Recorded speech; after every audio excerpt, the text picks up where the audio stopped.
Welcome to another episode of Connect and Convert, the Sales Accelerator podcast, where small business owners learn insider secrets to grow their sales faster than ever. And talk about fast. How about my partner in crime, Leah? Hello, Leah. Hey, Dennis, how are you doing? Doing great. We got another great topic today. Yeah, I'm excited about this one. I hear this from some clients. I've heard it for years from people that I've coached and trained. How come nobody told us this? How come nobody helped us with this? The one essential selling skill you really don't hear much about from the sales trainers. Okay, now I don't know about you, Leah, but I am like, does the word or phrase training junkie come to mind? I would be a training junkie. I love to get trained. I love to do training. And as a manager and a business owner, I purchased hundreds, if not thousands of hours of sales training. So I'm kind of a 360 guy on training. How about you? Well, it's an area that I've always loved. I have not the same amount of experience as you do, but boy, I just love the idea of taking something that you know and showing someone else. I think you would have been an incredible person to work for in terms of you know how to do it, you know how to sell, you also know how to give that information to people and changing it up for different people. I've been in situations where having an internal trainer is a cost savings measure. They end up missing stuff. They may be great at sales, but man, they have no idea how to take those skills and give it to someone else. Or they might be great at training, but they have no idea what's really going on in the real world of sales. So that's why your insights, I love them because you do both fabulously.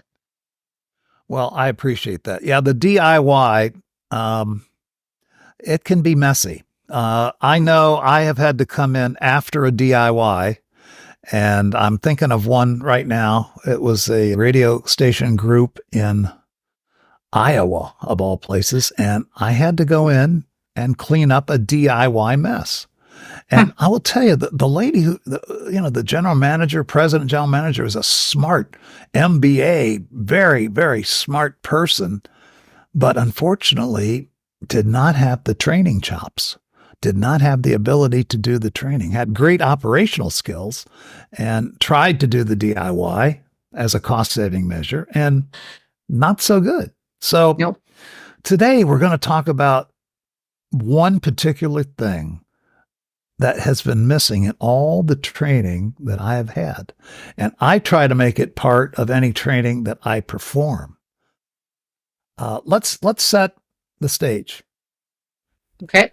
You just had an awful sales conversation with a prospective customer.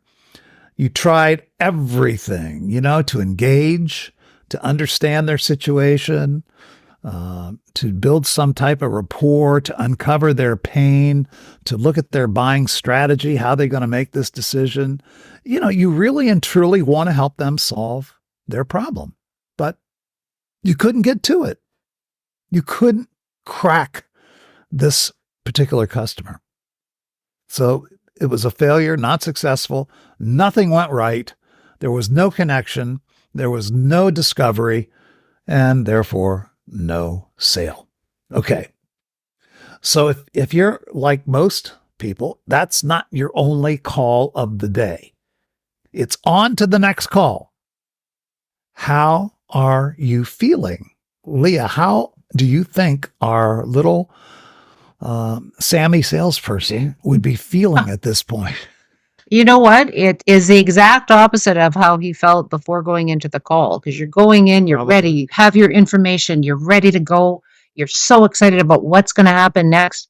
And then you're deflated. It's what happened. Yeah. You're trying to analyze what could I have done better? What did I do wrong? Why did I not see this coming? It's just a heavy weight that can come because it didn't go the way you were hoping, planning, wanting. I compare, as you know, you've heard me compare selling skills to professional golfers. They have a bad hole. They go shoot a double bogey, a triple bogey, two or three shots over par, and then they got to go to the next tee and tee off on the next hole. Guess what? Professional golfers are trained in what to say to themselves, what to think when they're standing there on the next tee after a horrible hole, a horrible performance. What do you say to get yourself back in the right frame of mind? Okay. They actually have psychologists. There was one guy that I used to study. Can't think of his name right now, but he was a psychologist for golfers. That's all he worked with. And he helped them at that moment of truth when they've had a bad performance on the last hole and they've got to go perform on the next hole. Wow. So if they can do it, we can do it, right? Okay. Right. So I don't know. Maybe you don't have this voice. I have this little weasel voice in my head that's constantly playing. Is that voice up there in Canada? Do you get that voice? Oh, there's whispers. It's an echo. Sometimes it's really, really, really, really loud. Yeah. So you know what that weaselly little voice is, huh? Oh, yeah. Yeah. I can't win. It always goes this way. Why? I'm a screw up. I'm a failure. I'm never going to get this right. I've obviously done something wrong. Even when I had a success, it was pure luck. I mean, I should be doing a lot better. I'm a failure. Ooh. What do you do? What do you do? What's the impact of those thoughts on your next call? Right? Now, I don't know about you, Leah. I know you've been around the sales profession for a long time. Your dad was in sales. You've been in sales. Almost every salesperson I ever ask about this assures me of this. The customer will never know that I'm pessimistic, that I'm negative, that I have a lack of confidence. They'll never know. Every person I've ever asked, oh, how are you going to handle the next call? Oh, I'm fine. I never show it to the customer. What do you think about that, Leah? Is that a reasonable position? You know what? It's not. What it is, it's an attempt to go where you should towards something more positive, but it's an attempt that's based on a bad foundation. It's impossible to just shrug something off and say, no, nobody's going to see. Yeah. I've talked about this before on this podcast. I have the amazing pleasure, the wonderful pleasure of listening to a lot of recorded sales conversations. I mean, a lot. And I can tell from the beginning of the sales conversation, the confidence level now of certain people, because I'm used to their cadence. I'm used to the way they talk. I'm used to the way they interact with a customer. I can almost predict from the first 5 to 7 minutes of a sales conversation, their level of confidence and the likelihood or lack thereof of them succeeding. It's so apparent when you know what to listen for. And the customer's antennas are always up. They're looking for any reason, any chink in the armor, any doubt will be magnified. Yeah. So what do we do about this? I don't know. When I was learning to sell, this was not a topic. In any training that I've taken, it's not a topic. You're tough. Come on, buddy, get back in there. Just get out there and, it's like when you fall off a horse, get back up on the horse, shrug it off. Just go do it. Is that good advice? What do you think? Well, again, it's the motivation is right. You're trying to inspire someone to feel a different way, to be more positive, to move forward. But the foundation of doing it like that isn't, because most of us don't respond to this feeling, go, go, go, go, go, when you're not in that mindset. It's easy to be cheerleading when you're already cheerleading, even for yourself. Yeah. But when you're down here, you don't just jump. So, I came to the conclusion it's not necessarily the training that failed. It's what's been left out of the training. What hasn't been said? What hasn't been said? Again, I always have to do my science. I always put this somewhere in the podcast. Optimistic salespeople. There's our nerd alert. There it A is. nerd alert. Producer Paul didn't forget the nerd alert. Okay. Love it. Optimistic salespeople sell 56% more than their pessimistic counterparts. Sandler, which is one of the world's most famous sales training organizations, they have normed that on thousands and thousands of salespeople. 56% of the optimists sell more than the pessimists. That's good enough for me. So today, I just want to introduce a topic. We're going to do more on this because there's not enough time in one episode to cover this. It's a complicated topic, but important. Here's the missing element in sales training. Understanding resilience. Resilience. What is resilience? It's the ability to bounce back from a difficult situation, adapt, maintain your purpose, your well-being in the face of adversity. How hard is that, Leah? I mean, that's a nice definition. Easy or hard? Well, both actually. It's hard when you don't know how to do it, but like anything worth doing, the more you practice it, the more you consider it, the more you kind of meditate on why and how and where it is that you're coming from and where you're going, the easier it becomes. Sales is not unlike so many things in life that you have to be consistent at, that you have to have a plan at. The more you do it, the easier and the more part of who you are it becomes, and it just is ingrained in what you do. So both. So from what I hear you saying, it's a skill that can be learned and practiced. Would that be accurate? Did I hear Absolutely. you properly? That is correct. I totally agree. And science agrees with you. It's not about avoiding negative experiences. Some people say, well, I just won't do the negative. Really? Then you're not going to be in the human race. I mean, we have it every single day. But have you ever seen some people, not necessarily just in sales, Dennis, but there are some people, they had the charmed childhood. They had a beautiful life. They had everything materially. They had every opportunity provided to them. It was just this road, this yellow brick road all the way to the Emerald City, and they are a mess. And their parents can't figure out why is that. It's because they never had to develop resilience. Now, I'm talking about broad scale, but it applies to your career in sales. If everything has been hunky-dory, fantastic over the last year that you've been in sales or the last 10 years, oh man, you haven't learned anything. You haven't learned how to deal with it. And that's what you're talking about. Somebody early in my career spoke to that and said, you know what? You're getting into a profession that has the highest of highs and the lowest of lows. Wow. Because I was a commissioned salesperson. I didn't get a salary. I didn't get any guarantee. If I didn't sell, I didn't get paid. Yep. So, it's pretty easy to figure that out. But nobody taught me resilience, so it's self-taught or self-learn. So I want that to stop right now. I want to do our little part on Connect and Convert to talk about resilience. Realistic optimism is one of the skills that we will talk about to practice resilience, remaining positive, but still being grounded in reality, not denying reality, not saying negative things don't happen to me, because they do, but being realistically optimistic. The other phrase that I like, the role of meaning making. What is meaning making? I think it's the most critical aspect of resilience.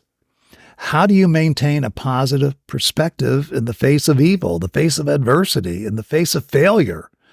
When confronted with negative experiences, how do we find ways to make sense of them? How do we get meaning from that struggle?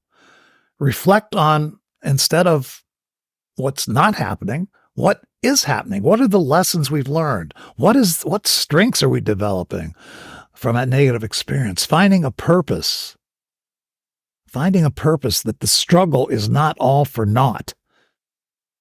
Okay? Does that make sense, Leah? Is that something you think our listeners and viewers would appreciate hearing about? what I like about it is it's a real tangible way that it can improve. Doesn't matter what it is that you're selling. It doesn't matter what business that you're in. Correct. It's real, it's tangible, and it's not, oh, power of positive thinking. Oh, you have to just, yes, yes, yes. It's a blue sky outside. No, no, no, no, no, no. That even makes me upset. Boy, you said it. Remember back in the day, I don't know, but that was the answer to all this stuff. Well, you just have to do affirmations, positive affirmations, and think positively. Yeah. If only it were that easy. That's certainly a step, a step in the right direction, but that's not the deal. Resilience has many aspects. And guess what? We're going to talk about that in a future episode. I want to do a deep dive on resilience for salespeople. What is it?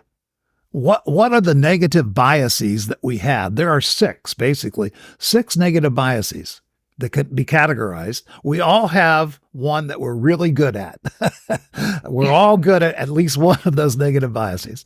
And there are 8 ways to counteract it. So a tease for the next time. In the meantime, if you want to accelerate learning, and of course, this podcast is all about acceleration, I want to recommend Wizard Academy. Okay. Wizard Academy it's a non-traditional business school, meaning that subjects that are talked about, topics that are talked about, and the method in which they're talked about is mind-blowing, mind-expanding. I know Leah and I will be there soon. I can't wait. It's like coming home. Wizardacademy.org. Check it out. There's just so much good information there. Absolutely. It's important. I was excited, Dennis, after our last episode where we were responding to a listener's question about books that we would recommend. And I spent a little bit of time thinking about it. And, there's some great sales books, but for my kids who are not in sales, but love and understand the psychology behind it, I have always recommended to them Napoleon Hill, Think and Grow Rich. It is the basis of so many programs that are out there. And I don't care how old it is, he lays it out, and he lays out the premise of moving forward with business in such a quietly logical way that, man, so many other authors have taken that format and ran with it. So if you haven't read that, pick up that book and read it. You can find it at a used bookstore. It's well worth it. It's interesting you say that. I have that book off the shelf over here behind me. I have been reading it again right on. I mean, it is still inspiring, motivating, actually stuff that we talk about here on this podcast, other people in the sales lane are talking about. That all started way back then, and it's still true today. I highly recommend it. I'm glad you brought that up. That's just not for sales. That's just for general knowledge, just people knowledge of why people do things, how they do it, and why they do what they do. Motivations, great book. And it's written a lot the way you and I interact and the way we present this for our listeners and viewers, because it is a mixture of the nerd alert information, science, and the story. Thank you, Paul. But it mashes together in a beautiful way that's real. So I'm thrilled to hear that you're rereading that. There's actually a workbook, and I ordered it for my middle son Jonah, because it pulls you through the steps in such a neat way, and you can't find that in a used bookstore. You have to order it. It's still in print. It's hard to find. Good for you. Well, that's a great thing to gift to a child, to anybody that really cares about improving themselves, becoming a better person. And isn't that what it's all about? That's right. I want to close with a story today. We talk theory, okay, but I also like to always give you a story.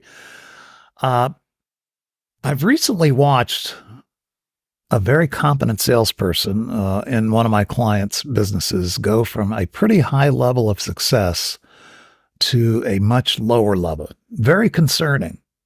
So I've had talks with him and his management. What changed? And during a coaching session, I learned about some of the negative noise, as I call it, that he was struggling with. And, there's no way to know this. He's not going to tell people about this. He's a guy. He's tough, get back in the game. But he remembered that when he was hitting all his numbers, he was the confident, self-assured, optimistic person.